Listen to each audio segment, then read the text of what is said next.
A morte do Superman de 1992 foi um momento marcante na história da DC e dos quadrinhos. Foi um fenômeno cultural que causou grande impacto na grande mídia, ocupando até mesmo as manchetes da TV e de grandes jornais. Para comemorar 30 anos da morte do Superman, a DC decidiu revisitar esse evento com uma nova história que coloca mais uma vez o Homem de Aço cara a cara com o Apocalipse. Quem sairá vitorioso dessa batalha? Eu sou o Andy e é isso que veremos no vídeo de hoje. Antes de começar, não esqueça de deixar seu like para ajudar o canal. Se ainda não é inscrito, se inscreve aí para não perder nada sobre o Superman. E sem mais demora, vamos à história! A história começa em um passado não muito distante, quando Jon, o filho do Superman, ainda era um garoto. Acontece que hoje é o aniversário do dia mais famoso da cidade, e a escola em que Jon estuda chamou Mitch Anderson para falar sobre o Apocalipse. Muitas das crianças já viram seu documentário sobre o vilão, e o próprio Mitch está com a braçadeira preta em homenagem ao Superman. Jon não entende porque ele está homenageando o Superman, até que Mitch revela que além do Superman salvar sua mãe e sua irmã, esse foi o dia em que o herói morreu. É engraçado que muitas das crianças sabiam dessa história, sabiam da luta mortal do Superman contra o Apocalipse. Mas o pobre Jon fica bem surpreso com tudo isso. Afinal, ele é filho do Superman e não sabia sobre a morte do pai. Enquanto isso, o Homem de Aço está nos arredores da cidade ajudando alguns trabalhadores de construção civil a remover alguns escombros. Parece que um tipo de monstro passou por aqui deixando muita bagunça, e o melhor operador de máquinas pesadas tem faltado nos últimos dias. Nisso, Jimmy Olsen também chega aqui mostrando ao Superman um vídeo que ele conseguiu de uma câmera de segurança. E ele mostra que o responsável por essa destruição é o Apocalipse. Clark diz que isso não faz sentido, afinal ele mesmo enviou a criatura para a Zona Fantasma, e por isso ele decide investigar. Ao mesmo tempo, vemos o pequeno Jon revoltado com sua mãe Lois porque ela escondeu que seu pai havia morrido no passado. Ele até cobra que, como jornalista, ela tem um compromisso com a verdade, no que a Lois pacientemente explica que estava esperando ele ficar um pouco mais velho para eles falarem sobre isso. Além disso, ela nem gosta de falar sobre esse assunto, porque ela encara aquele dia como o pior dia de sua vida. Mas o Jon precisa saber. Ela conta que o Apocalipse é diferente de qualquer vilão que o Superman encontrou, até porque ele realmente desafiou os limites físicos do Superman. Ele era como um furacão, uma força da natureza que não podia ser domada, o que resultou em muita morte e total destruição. Ele facilmente derrotou a Liga da Justiça como se nem houvesse oponentes, até que o Superman foi capaz de enfrentá-lo sozinho. Só que nesse mesmo momento em que a Lois conta essa história, o Superman continua sua investigação preocupado com aquele vídeo da câmera de segurança, até que, de repente, alguém o pega pela capa lhe balançando muito rápido e depois o joga violentamente contra o chão. E quando Clark observa seu agressor, ele fica surpreso com o que vê. De volta a Lois, ela continua a falar sobre o dia da morte do Superman, dizendo que a princípio ela não estava preocupada, porque até então o Superman nunca havia perdido. Mas Clark sempre tem uma desvantagem, porque ele não quer só derrotar o inimigo, ele precisa salvar as pessoas ao redor da batalha. E no fim, o Superman era como aquele soldado que vai para a guerra e acaba pagando o preço final. Falar sobre esse assunto deixa tanto Lois como Jon muito emocionados. Só que nessa hora, eles veem as pessoas falando sobre o Superman estar lutando contra um monstro nesse exato momento. Como a batalha é perto de onde eles estão, eles vão imediatamente para lá, onde está a polícia e muita gente observando uma cratera gigante. Logo, Clark também aparece dizendo para Lois e John saírem daqui, revelando que ele está preocupado que a criatura que o atacou seja mesmo o Apocalipse. Logicamente, John fica muito preocupado. Ele até acha que a criatura pode querer vir atrás dele também. Mas o Superman tenta tranquilizá-lo, dizendo que ele precisa confiar em seu pai. Logo, também aparece Perry e Jimmy, que estão convictos que o Apocalipse voltou, ainda mais quando a criatura aparece bem na frente deles à procura do Kryptoniano. Só que aqui já vemos que esse Apocalipse é diferente. Ele tem 4 braços, sua voz não é a mesma, e todos logo começam a especular que esse talvez seja o irmão do Apocalipse original. De toda forma, Clark rapidamente se transforma no Superman e parte para cima do vilão, lhe acertando um mega soco que o derruba na mesma hora. Preocupado com os civis, ele manda todos saírem daqui e tenta conversar com a criatura. Ele sabe que ele não é o Apocalipse, então pergunta quem ele é. Mas o monstro parece muito confuso, como se não soubesse bem o que está acontecendo e revida o golpe no Superman.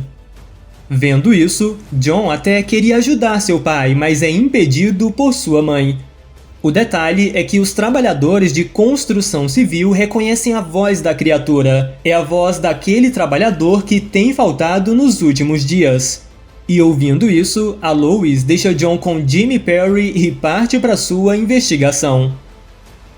De volta à luta, o Superman tenta conversar com o monstro, percebendo que ele precisa de ajuda. Mas o Apocalipse continua a bater sem parar. Quer dizer, é nesse momento que o John nomeia a criatura como Doombreaker, um nome que agrada muito a Perry e esse é o nome desse vilão.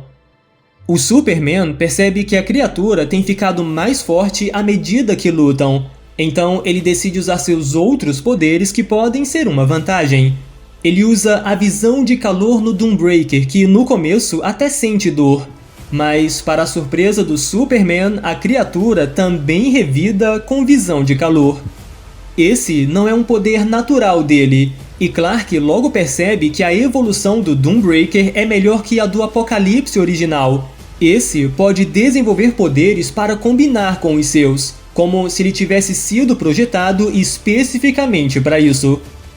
O monstro está determinado a matar o Superman. E à medida que ele soca o Homem de Aço, toda a cidade fica com muito medo, pensando que a história está prestes a se repetir e que o Superman vai morrer. A diferença é que dessa vez John está vendo a batalha, e o Superman não vai morrer na frente de seu filho. É essa mentalidade que o dá forças para revidar.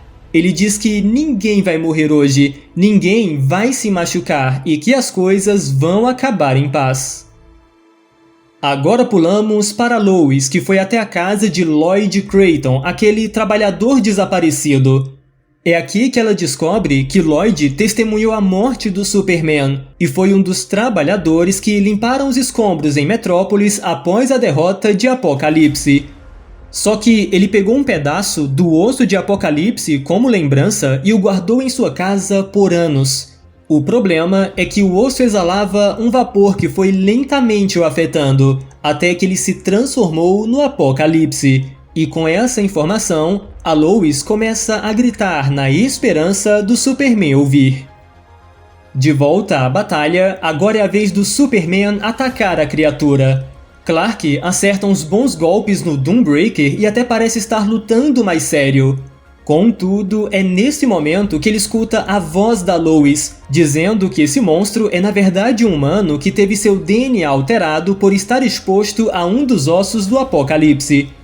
Com essa informação, Clark volta a pegar leve na luta, mas o Doombreaker não. Sem falar que ele não para de evoluir, como por exemplo, durante a luta ele ganha um par de asas. Ou seja, ele é um Apocalipse com 4 braços, visão de calor e que pode voar. Tudo isso deixa a cidade um completo caos. As pessoas começam a pensar que o Superman não tem chance contra esse monstro.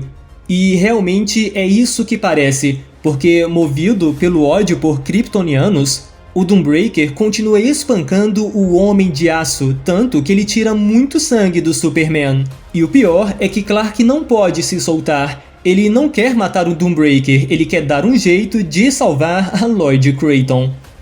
No entanto, logo chega esse momento em que o Doombreaker sente que o Jon também é um kryptoniano e vai pra cima dele. Jon fica extremamente assustado, mas mexer com o filho do Superman sempre é um grande erro. O herói que estava prestes a morrer logo é revigorado e vai pra cima do Doombreaker lhe acertando um super soco para proteger seu filho. Nessa hora, a Lois também aparece trazendo consigo o osso do Apocalipse que transformou Lloyd no Doombreaker. Esse osso brilha cada vez mais à medida que se aproxima da criatura, e o Superman logo entende que ele pode ser a chave para derrotá-lo. O primeiro passo é afastar a criatura, o que o Superman faz com um super soco que faz com que todos da cidade sintam isso como um grande terremoto. Depois, o Superman usa a visão de calor no osso do Apocalipse que transformou o Lloyd Creighton. Pelo menos assim, ele não vai evoluir mais que isso. O detalhe é que isso também causa uma reação no próprio Doombreaker. Ele começa a sentir muita dor, porque esse osso não é apenas a sua força, como também a sua fraqueza. E, de alguma forma, a combinação da visão de calor filtrada por aquele fragmento restante do Apocalipse acaba revertendo o processo e o Lloyd Creighton finalmente volta para sua forma humana. Pois é, galera, mais uma luta contra uma versão do Apocalipse e dessa vez não houve morte. Com tudo resolvido por aqui e a batalha encerrada, Jon apanha a capa do Superman no chão e entrega ao herói dizendo que o Superman sem capa não é a mesma coisa. Essa aqui é uma ótima referência, porque ele aprendeu com a Lois que a capa do Superman ao vento era um símbolo do sacrifício, da morte do Superman. Então, Jon está mais que feliz em colocar a capa de volta onde ela pertence. E daí, o Superman agradece ao garoto e vai embora, com as pessoas gratas por o Superman ter salvo mais uma vez o dia. Ele poderia apenas ter matado o monstro, mas decidiu salvar o inocente por trás dele. E são coisas como essa que tornam o Superman o maior herói de todos. Então é isso, galera. Achei uma história muito divertida, cheia de referências, bem nostálgica. A arte é igualmente clássica e vai fazer muita gente como que viajar no tempo. Comenta aí o que vocês acharam dessa história, dessa versão do Apocalipse. Muito obrigado por assistir, espero que tenham gostado. Se gostou, deixa aí o seu like, comenta, compartilha. Nos siga também lá no Instagram para ficar sempre por dentro das novidades. Se ainda não é inscrito no canal, se inscreve aí, ativa o sininho para receber as notificações de novos vídeos e até a próxima!